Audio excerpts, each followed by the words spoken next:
Ce que j'appelle le fond préindividuel peut être géométrique, comme dans le cas présent, peut être philosophique, comme ce qu'on essaie d'étudier nous. Nous essayons de faire de Platon notre fond préindividuel commun, et nous essayons de nous individuer à travers Platon, et à un moment donné, contre Platon. Et c'est toujours comme ça qu'on s'individue. Mais il peut être aussi musical, comme cette jeune fille jouant du Vivaldi sur un alto. Il peut être politique. Et en fait, il peut être toutes sortes de choses. Toutes les dimensions de la vie sont constituées par des héritages préindividuels. Mais ces héritages sont partagés. Et ils sont partagés par diverses âmes. À partir de Platon, à partir de Phèdre, l'âme va devenir ce qui s'appellera plus tard, avec Descartes, le sujet.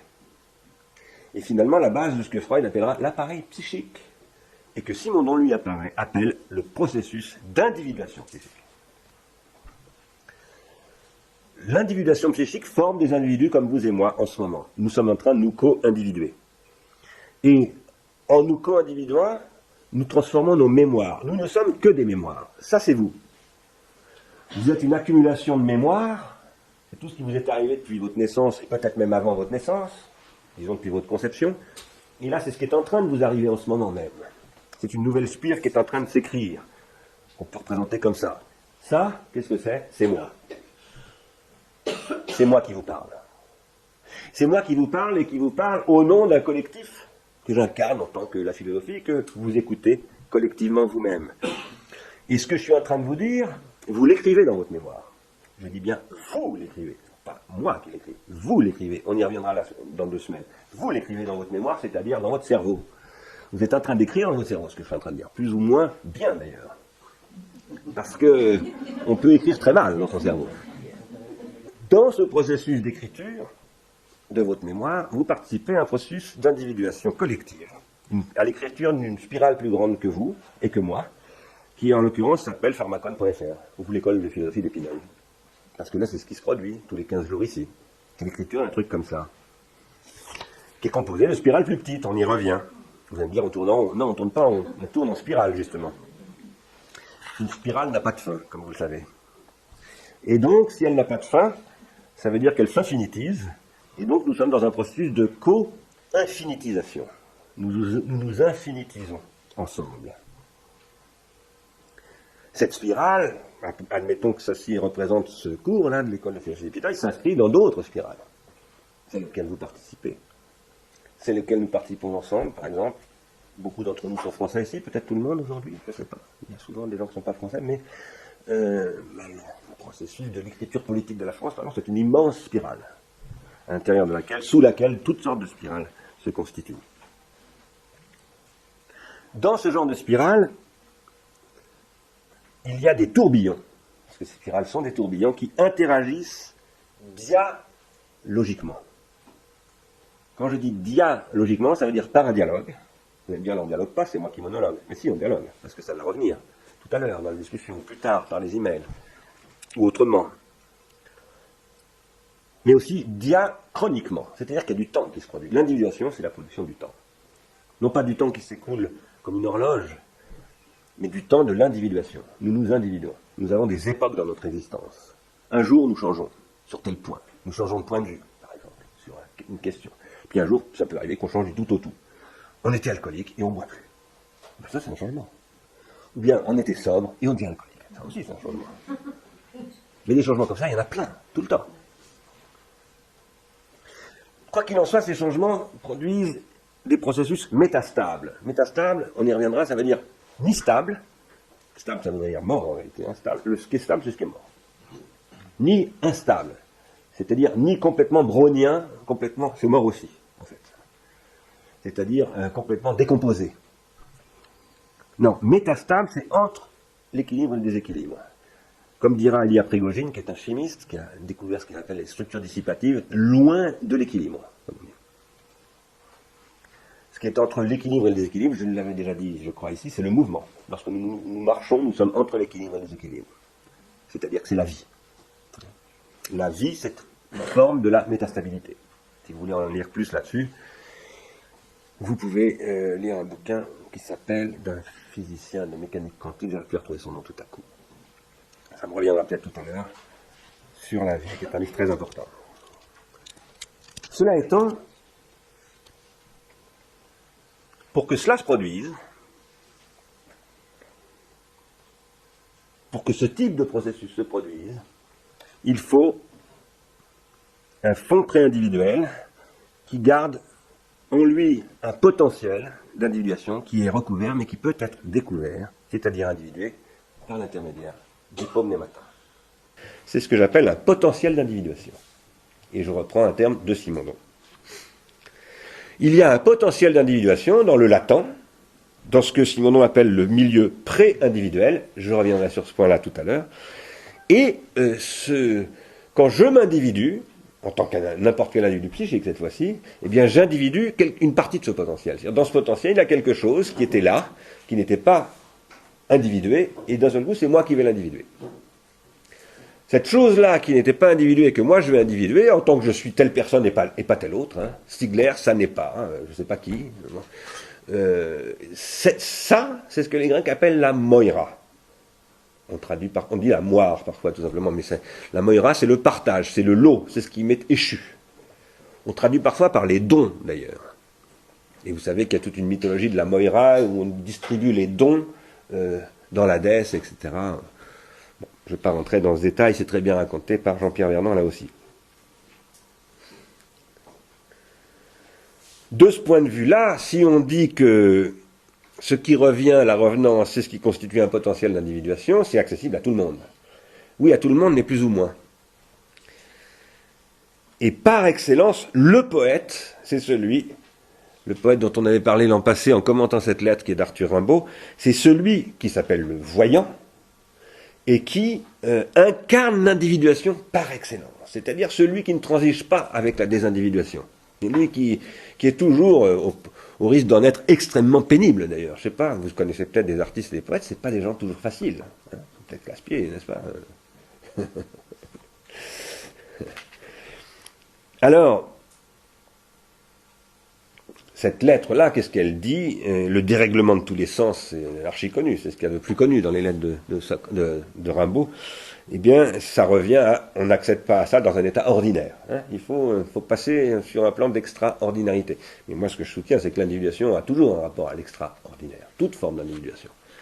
Le type qui cultive ses petits pois comme ça, celui qui ouvre une partie de foot comme ça, etc., etc. Il y a toujours de l'extraordinaire. C'est ça qui fait que la vie vaut la peine d'être vécue. Et c'est ce que les poètes sont capables de vous montrer. C'est-à-dire que le moindre balayeur de la rue, ou je ne sais pas quoi, a quelque chose d'extraordinaire. Le moindre coin de votre existence a quelque chose d'extraordinaire. Tous nous avons accès à un fond pré-individuel qui est constitué de souvenirs non vécus par nous. Et ces souvenirs qui n'ont pas été vécus par nous supportent tous nos souvenirs. Par exemple, les mots, tout simplement. Les mots que je suis en train d'employer, eh bien, Freud les appelait des traces verbales, et j'aime bien rappeler toujours que tous les mots que j'emploie ont un jour été employés pour la première fois. Il y a un jour où, pour la première fois, un mot a été employé. Les mots ne sont pas tombés d'une liste qui aurait été donnée par Dieu le jour de la création, non. On sait au moins depuis le début du XIXe siècle, avec le comparatisme, avec Humboldt en particulier et un certain nombre d'autres, que les mots, les langues ont une histoire, qu'elles se transforment, etc. Et que cette transformation, c'est une forge de symboles, et qu'il y a des gens qui forgent les mots. Et ces gens-là, justement, pendant très longtemps, c'était les poètes. Nous tous, quoi qu'il en soit, nous connaissons des moments extraordinaires. Nous vivons dans l'attente de tels moments, d'ailleurs. Hein. Nous attendons des moments extraordinaires. D'ailleurs, si nous n'allons pas très bien en ce moment, c'est que beaucoup d'entre nous pensent qu'il n'y a plus de possibilité d'accéder à quelque chose d'extraordinaire. Et en particulier dans la jeunesse. Et ça, c'est très très inquiétant. Lorsque nous sommes poètes, lorsque nous accédons à de l'extraordinaire, notre rapport au mot, par exemple, en tant que trace partagée par tous, n'importe quel mot, soleil par exemple, tout le monde sait ce que c'est que le soleil. Même ceux qui n'ont pas le mot, les poules par exemple, savent ce que c'est que le soleil, même quand elles n'ont pas le mot. Alors c'est ce que j'ai raison de dire ça. Bon, laissons tomber. Le mot soleil peut perdre son sens. Et puis il peut refaire sens. Les mots, en fait, non seulement peuvent perdre leur sens, mais la plupart du temps ont perdu leur sens. Et puis de temps en temps, le sens revient. Ça s'en va et ça revient. Revenir comme à neuf. Par une pratique du langage qui est toujours tourné vers l'extraordinarité du langage, précisément dans le cas dont parlait Phèdre dans Le Banquet. C'est-à-dire, je tombe amoureux, je me mets à parler, comme on dit, fleurs bleues.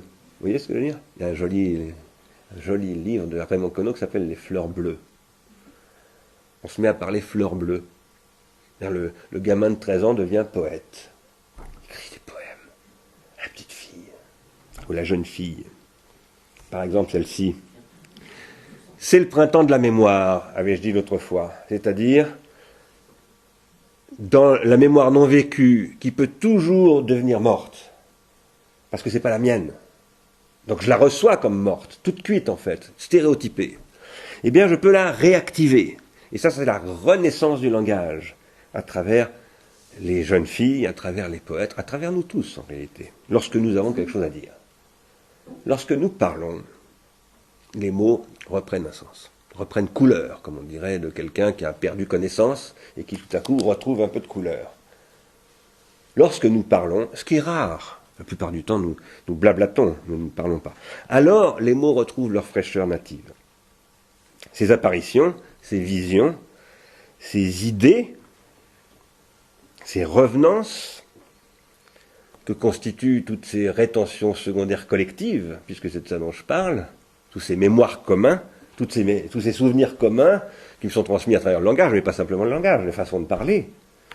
Par exemple, comme ça au Japon, vous rendez compte de ça quand vous allez au Japon, vous voyez par exemple des PDG de grosses boutiques, moi j'en connais, je suis allé à la direction de Sony, vous avez des bons hommes en smoking, enfin pas en smoking, en costume noir avec cravate et tout, bon ils sont vraiment des seigneurs de la guerre capitaliste, et puis hop, ils font ça. Ça, c'est appelé une façon de vivre, hein. C'est un souvenir commun. Les Japonais ont le souvenir commun d'une certaine manière de dire bonjour. Voilà. En fait, tout ce que nous faisons, les moindres gestes que nous faisons sont constitués, conditionnés par tout cela. Je prends le mot conditionné en un sens tout à fait généreux. Ces héros qui sont, par exemple, grands par la science ou par la force, dit Socrate ici. Enfin, c'est pas Socrate, il cite le mythe. Eh bien, ce sont ceux qui produisent des souvenirs communs, y compris comme le théorème de Pythagore, ou je ne sais quoi. C'est-à-dire, ce sont tous ceux qui tracent l'héritage, ce que nous appellerions l'héritage culturel de la société dans laquelle nous vivons, et ce que j'appelle, moi, le fond pré-individuel. Ce pré-individuel est donc formé par une sédimentation de couches qui se déposent. J'avais présenté l'an passé, d'ailleurs, comme une sédimentation calcaire, des couches de ce que j'appelle donc des rétentions secondaires collectives, et ces rétentions secondaires collectives forment ce que j'appelle du transindividuel. Ce transindividuel qui se dépose dans le fond pré-individuel dont nous héritons, eh bien, il est constitué de rétentions secondaires collectives qui ne sont pas compatibles entre elles. Ça, c'est très très important. Il y a entre ces rétentions collectives des incompatibilités. Et c'est ça qui va faire la dynamique du système, qui va faire que la spirale continue à s'écrire. Il y a une dynamique parce qu'il y a quelque chose, il y a des choses incompatibles dans ces choses-là. Quand je dis incompatibles, ça veut dire par exemple qu'il y a des contradictions. Il y a des contradictions, et les individus qui vont s'individuer, qui vont individuer le pré-individuel, eh bien, ce sont ceux qui vont incarner des résolutions de contradictions.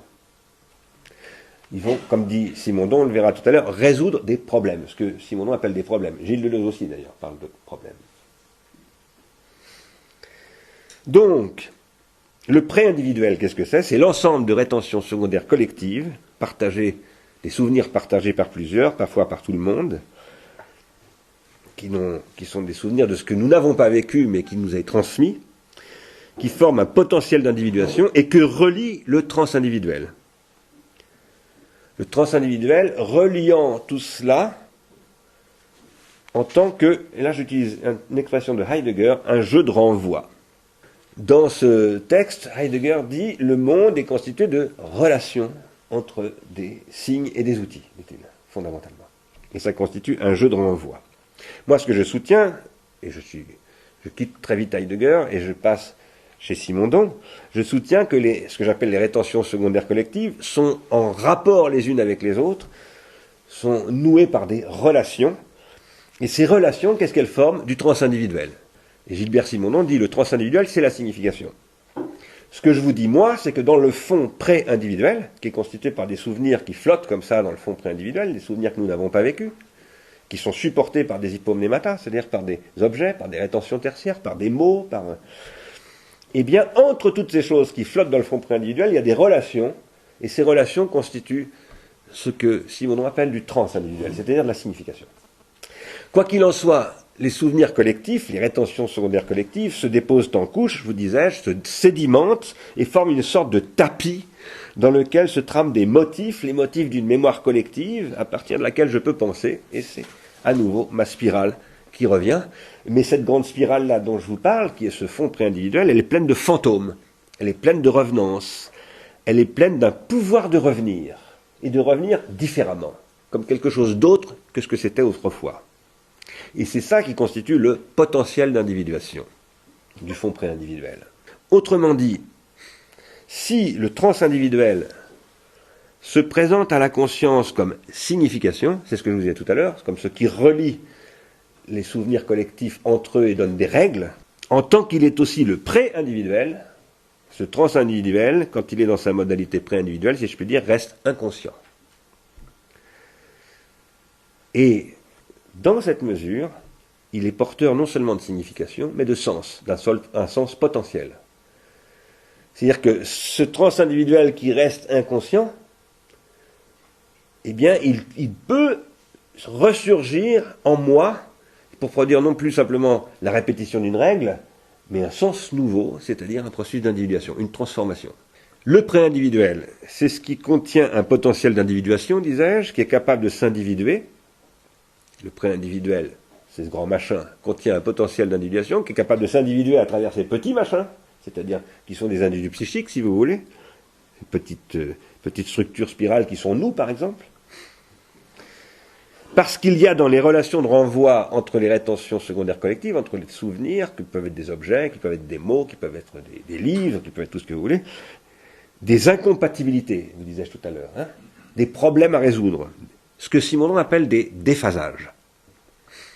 Simondon dit, il faut comparer ça, cette structure-là, à une soupe cristalline. Vous savez ce qu'on appelle une homère en cristallographie. Une homère, qu'est-ce que c'est? On prend du sulfate de soude, on agite, on prend un agitateur, on le fait fondre dans l'eau et on sature l'eau. Et une fois qu'elle est bien saturée, on met une goutte de soude, ça cristallise. C'est-à-dire qu'on retrouve des cristaux. D'accord? C'est ce qu'on appelle un précipité. Bon. Simondon nous dit, le fond pré-individuel, il faut le regarder comme une homère de ce type-là. C'est-à-dire que c'est chargé d'un potentiel de cristallisation qui n'est pas actualisé. Il faut que quelque chose se produise pour que la cristallisation ait lieu. Et quand ça cristallise, c'est frappant. C'est ce qu'il appelle une prise de forme. C'est frappant. Alors, d'un seul coup, incroyable! Toutes sortes de machins qui apparaissent dans l'eau. Bon. Eh bien, les gens qui s'individuent font cristalliser du potentiel d'individuation. D'accord? Comme de la soude, du sulfate de soude, pardon. Je dis sulfate de soude, je dis des bêtises, excusez-moi, du sulfate de cuivre, pas du sulfate de soude. Sulfate de soude, ça ne veut rien dire. Du sulfate de cuivre. Pour que ce fond pré-individuel puisse se transmettre d'abord, et ensuite s'individuer, il faut des rétentions tertiaires, par exemple, ces silex taillés, qui sont des supports de mémorisation externe, que j'appelle aussi des pharmacas. Par exemple, ce pharmacone-là, c'est un texte, ça, c'est de l'écriture, c'est l'écriture, vous le savez, je vous l'ai déjà montré 3 ou 4 fois, de la République. C'est le premier manuscrit qu'on connaisse de la République, le plus ancien. Mais sont aussi, comme nous disait Bailly, les hypomnématas sont des monuments, par exemple, cette ville que je vous ai déjà présentée, c'est Persépolis, bâtie en 582 par, comment s'appelle-t-il, Darius, etc., etc. Et ces rétentions tertiaires, non seulement s'inscrivent dans l'espace, mais elles font l'espace. Elles font qu'un espace n'est plus seulement un espace, mais un monde. Vous voyez bien que c'est un monde, ça. Ce monde constitue un espace public, ou plus ou moins public. Ça peut être aussi le monde du fétiche. Ça, c'est le monde de l'Afrique centrale. Ça peut être le monde du 19e siècle, je vous l'avais montré, hein, une relique de cette Alexis de Tocqueville, hein, penseur de la démocratie américaine. C'est les cheveux de Tocqueville, ça. Ou bien ce fameux Saint-Suaire du Christ. Ce sont toutes ces choses qui constituent un espace tel qu'il est chargé d'un potentiel d'individuation. Et qu'est-ce que c'est que ce potentiel d'individuation? Eh bien, c'est le temps. C'est-à-dire que ce que je suis en train de vous décrire là, ça ouvre un espace que Heidegger appelle un monde. Heidegger dit un espace, c'est toujours un espace habité pour nous, ça s'appelle un monde. C'est pas simplement l'espace géométrique, c'est chargé de choses, c'est du symbolique, c'est tout ce que vous voulez. Et ce symbolique, il est lui-même surchargé de temps. Il est explosif d'ailleurs en tant que tel. Le temps, c'est toujours une sorte de bombe. Le temps ne se produit jamais. Je ne parle pas du temps qui passe là, du fait que ça fait maintenant plus d'une heure que je parle. Oui, c'est vrai aussi. Mais c'est pas seulement ça. Il y a ça fait plus d'une heure que je parle, puis vous avez chaud, moi aussi, mais il y a aussi le fait que peut-être il se passe quelque chose en ce moment, pendant cette heure où je vous parle, et que peut-être il y a de l'individuation qui se produit.